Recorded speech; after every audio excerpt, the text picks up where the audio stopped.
इस इमारत का इकबाल पूरी दुनिया में बुलंद रहा है। 1927 में बनने के बाद से आज तक इसने भारत की आजादी से लेकर लोकतंत्र में लोक नायकों को आते जाते देखा है।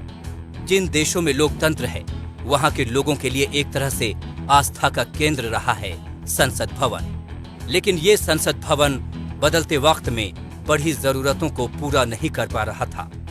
कितनी ही बार दीवारों को तोड़ा गया है, कभी नया साउंड सिस्टम, कभी फायर सेफ्टी सिस्टम, कभी आईटी सिस्टम।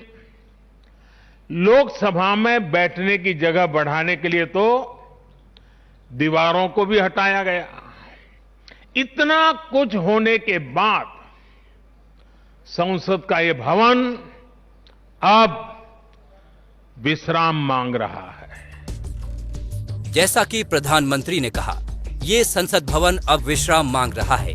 जानते हैं क्यों? क्योंकि भारत में पहली बार संसदीय चुनाव 1951 में हुए थे। उस वक्त लोकसभा की महज 489 सीटें थी। आज लोकसभा में 543 सदस्य हैं और 2026 में परिसीमन के बाद सदस्यों की संख्या और बढ़ जाएगी। पुराने संसद भवन में नए सदस्यों के लिए सीट बढ़ाने की गुंजाइश नहीं बची थी। नई इमारत बनने की एक अहम वजह यह भी है कि मंत्रालयों के ऑफिस अलग अलग जगहों पर हैं। इस वजह से तालमेल बिठाने में दिक्कतें आती हैं। नया भवन बनने के बाद सारे दफ्तर इसी के अंदर होंगे।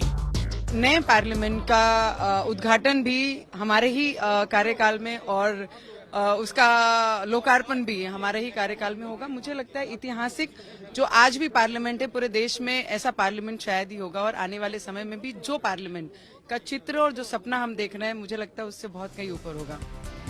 दशकों से चली आ रही दिक्कतों का अंत नए भवन के आने से तुरंत खत्म हो जाएगा। नया निर्माण पार्लियामेंट हाउस एस्टेट के प्लॉट नंबर 118 पर होगा।